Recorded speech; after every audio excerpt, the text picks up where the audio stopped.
All right, let's just jump right into it. Because we've all been there, haven't we? You know that feeling. That huge rush of energy when you decide that's it. Things are going to be different now. You've got that spark. You're totally motivated. It feels like a brand new start.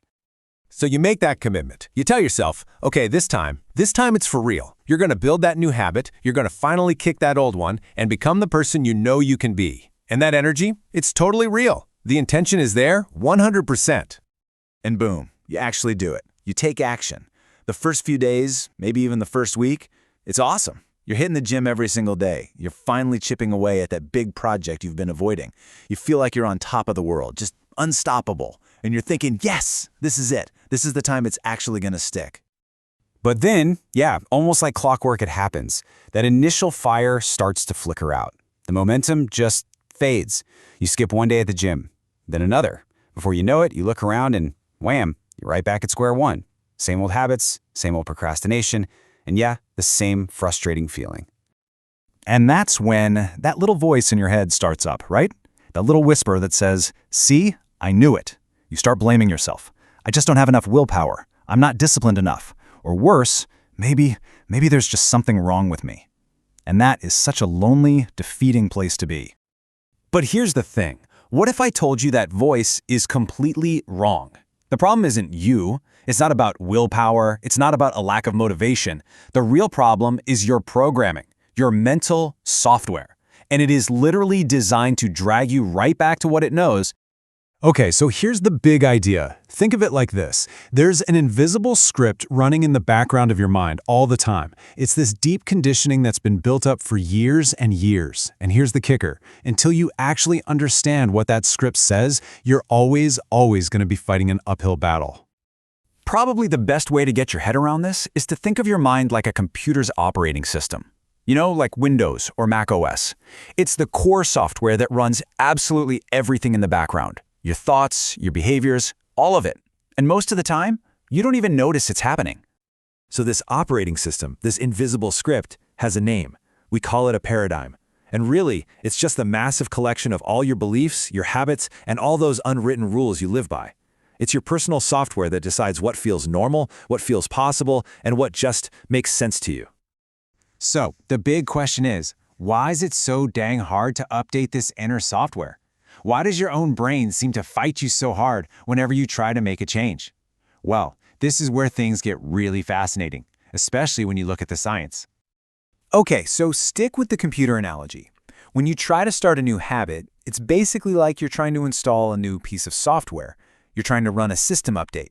But your old paradigm, your existing operating system, it sees this new program as a virus. It sees it as a threat, and so it actively fights it, and more often than not, the update fails. But why? Why would your own mind work against you like that? It seems crazy, right? Well, the answer is actually pretty simple, and it all comes down to our most basic primal survival instincts. See, your subconscious mind really only has one main job: keep you safe. That's it. But here's the crucial part. To your subconscious, safe just means familiar. It couldn't care less about growth or happiness or your big goals. All it cares about is what's predictable. So even if your current reality is painful or stressful, hey, it's a familiar pain. It's a known quantity. And because it's familiar, your brain labels it as safe. And this really gets to the heart of it.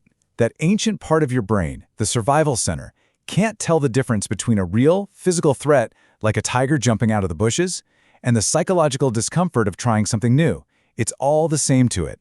So any change, any new habit, gets flagged as a potential threat. And what does it do? It triggers all those feelings: boredom, anxiety, restlessness, anything to get you to stop and go back to what's safe. Okay, so how in the world do we get around this built-in resistance? If just trying harder and using more willpower isn't the answer, then what is? Well, we have to stop trying to force it. We have to stop fighting the system, and instead focus on actually rewriting the code. You know, most of us think the answer is just to muscle through, more grit, more willpower, right? Just push harder. But the real solution, the thing that actually works with your brain's programming instead of against it, is conscious repetition.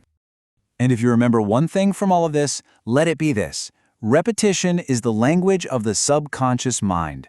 Your subconscious doesn't learn from one big heroic effort or some sudden burst of motivation. It learns by seeing the same thing over and over and over again. When you repeat a new action, you're slowly and patiently teaching your brain, hey, see, this new thing, it's safe too. So the goal here isn't to become stronger than your old programming. It's not about winning a fight. The real goal is to make the new behavior so familiar that it becomes the new normal, the new automatic. And when that happens, your habits have changed.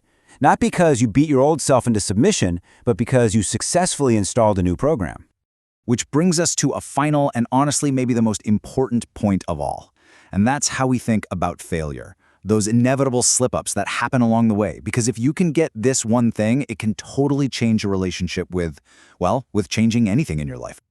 You've got to remember that internal struggle you feel, that's not a character flaw. It's not you being weak. It is a completely normal, completely natural battle between your conscious mind, which wants change, and your subconscious programming, which just wants to stay safe. So the next time you're a week in, you're doing great, and then you slip back into that old habit, please do not call it a personal failure. Don't you dare label it as weakness or a lack of discipline. Instead, I want you to see it for what it really is. That feeling of resistance, that slip-up, that's evidence. That's proof that you've actually started to mess with the old programming.